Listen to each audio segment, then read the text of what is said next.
दोस्तों यह video mother's day के उपलक्ष्य में एक बहुत ही हार्ट टचिंग वीडियो बनाई गई है, जिसको सुनने के बाद आपका दिल दहल जाए। तो आप सभी लोगों से ये रिक्वेस्ट है कि वीडियो को पूरा अंत तक देखें और कहानी अच्छी लगे तो चैनल को सब्सक्राइब भी करें। अगर कहानी ना अच्छी लगे तो चैनल छोड़ देना, सब्सक्राइब मत करना। तो आइए दोस्तों शुरू करते हैं और देखते हैं इस वीडियो में ऐसा क्या है। मेरी माँ एक छोटी दुकान चलाती है। उससे जो भी कमाई होती है उससे हमारा गुजारा चलता है। मेरे माँ की एक आँख नहीं होने की वजह से मैं उनसे नफ़रत करता हूँ, क्योंकि जब भी वो मेरे स्कूल में आती हैं मेरे दोस्त मुझे तेरी माँ की एक ही आँख है कहकर चिढ़ाने लगते हैं। मेरी यही इच्छा थी कि मेरी माँ एक पर्सनल दुनिया से दूर रहे।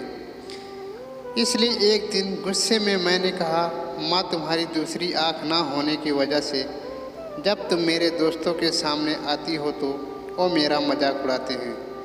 तुम क्यों मर नहीं जाती हो? उस समय मुझे थोड़ा बुरा महसूस होने लगा था, लेकिन दूसरी ओर मैं खुश भी था, क्योंकि हर समय में जो कहना चाहता था वह मैंने आज कह दिया था। लेकिन ये सब सुनने के बाद मेरी माँ ने मुझे कुछ नहीं कहा, और मुझे भी नहीं लगता कि मैंने उनसे कुछ इतना बुरा और दुख देने वाली बात कही हो। मैं इस गरीबी से और मेरी माँ से दूर कहीं जाना चाहता था।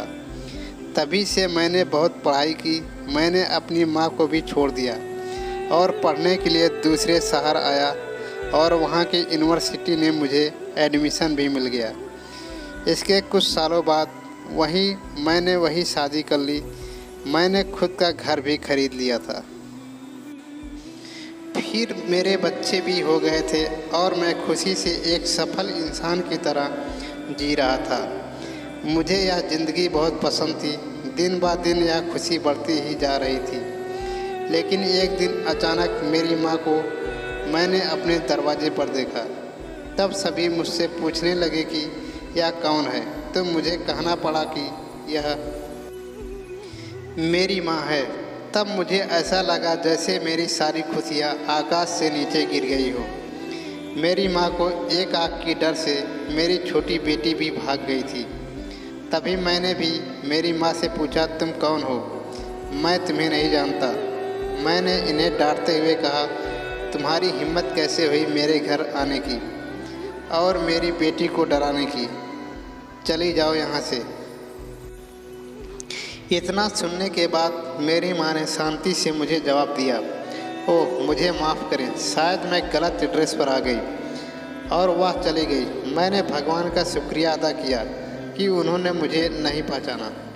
अब मैं शांत महसूस कर रहा था और मैंने अपने आप से कहा कि अब मैं अपनी पुरानी ज़िंदगी के बारे में कभी सोचना भी नहीं चाहता। कई दिन खुशी से बीतने के बाद एक दिन मेरे पुराने स्कूल का लेटर मेरे घर आया। मैंने अपनी पत्नी से झूठ कहा कि मैं बिजनेस ट्रिप पर जा रहा हूँ। मेरे पुराने स्कूल को चला गया। उसके बाद मैं अपने पुराने घर झोपड़ी में गया। मैंने वहाँ पाया कि मेरी माँ ठंडी फर्श पर गिरी हुई थी। यह सब देखने के बाद भी मेरी आँखों से एक आंसू तक नहीं निकला। उनके हाथों में कागज़ का एक टुकड़ा था। शायद वह मेरे लिए कोई पत्र ही था। उन्होंने लिखा था, मेरे बेटे, मुझे लगता है कि अब मेरे जाने का समय आ चुका है और अब मैं तेरे घर भी नहीं आ सकती, लेकिन मैं एक बार तुम्हें देखना चाहती हूँ, तुमसे मिलना चाहती हूँ। मुझे तुम्हारी बहुत याद आती है। और जब मैंने सुना कि तुम यह अपने पुराने स्कूल में किसी काम से आ रहे हो तो मुझे काफ़ी खुशी हुई।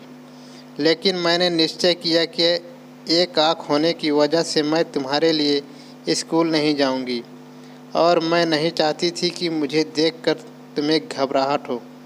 तुम्हें याद होगा कि जब तुम बहुत छोटे थे तब तुम्हारा एक एक्सीडेंट हुआ था और तुमने अपनी एक आँख खो दी थी।